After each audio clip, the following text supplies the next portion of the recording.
Shafali Verma Indian women's team முதல் முறையாக உலகக்கோப்பையை முத்தமிட்டு இருக்காங்கன்னா அதுக்கு ஷஃபாலி வர்மாவோட பங்கு இல்லாமல் இருக்க சான்ஸே கிடையாது. பேட்டிங் அண்ட் பவுலிங் இதன் மூலமாக player of the match award. Oh my கடவுளை படத்தில் வர மாதிரி இவங்களுக்கும் கிடைக்கிது செகண்ட் சான்ஸு, அந்த டிக்கெட்டு.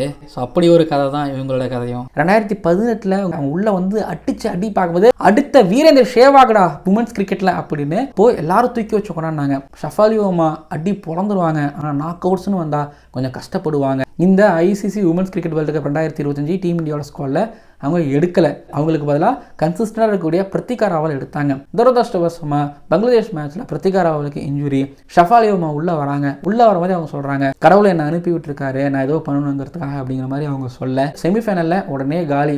ஷஃபாலி வர்மா திரும்பவும் ஐசிசி ஈவெண்ட்ஸில் அதுவும் நாக் அவுட்ஸில் அவங்க வேலையை காட்ட ஆரம்பிச்சிட்டாங்க, சொதப்ப ஆரம்பிச்சிட்டாங்க இப்படிங்கிற பேச்சு.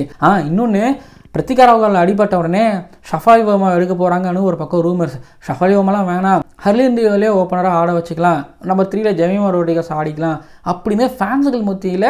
ஏன்னா ஷஃபாலி வர்மா மேலே இருந்த ஒரு நம்பிக்கை போயிருச்சு. ஆனால் ஷஃபாலி வர்மா வந்தாங்க, செமிஃபைனல் ஃபைனல் ஆடுறதுக்கு ஒரு பிளேயரை உள்ளே கொண்டு வராங்க, மிகப்பெரிய ஒரு கேம்பிள். உள்ளே வந்தாங்க ஃபைனல், அவங்க வேற ஒரு ஜோனில் இருந்தாங்க. ஹார்ட் ஹிட்டிங்கும் இருந்தது, ஸ்மார்ட்னஸும் அதில் இருந்துச்சு. டி கிளாக் குயிக்காக மேலே மிடில் வைக்கிறாங்க, அதை நேராக அடித்தாருன்னா அதுக்கப்புறம் கவர்ஸில் ஒன்று, அப்புறம் ஸ்கொயராக ஒன்று அடித்தாங்க. ஷஃபாலி வர்மா T20 மேட்ச் ஆனாலுமே இவ்வளோ பால்ஸ் பிடிச்சிருந்துருக்க மாட்டாங்க. பவர் பிளே முடிஞ்சதுக்கப்புறம் 2 ஓவர் நிற்பாங்க, சுற்றுவாங்க, அவுட் ஆவாங்க. ஓடிஐ கிரிக்கெட்லேயும் அதே தான். ஆனால் இன்றைக்கி அவங்க நின்னாங்க, இன்னும் ரொம்ப பொறுமையாக ஆடினாங்க, ரொட்டேட் பண்ணிருந்தாங்க, தேவைப்படும் போது பவுண்டரி 6 அடித்தாங்க. ஷஃபாலி வர்மா ஃபைனலில் வந்து மந்தானா கூட அவங்க கொடுத்த அந்த ஸ்டார்ட் அது ரொம்ப தேவை. ஃபைனல் அந்த கிராம்ப்லனா கண்டிப்பாக பெருசாக ஒரு 100 பக்கம் போயிருந்திருப்பாங்க. இன்னும் ஒரு வேறு மாதிரியான ஒரு கதையாக போயிருந்திருக்குன்னா கையில் ஹர்மன்பிரீத் கவுர் பால் கொடுக்குறாங்க.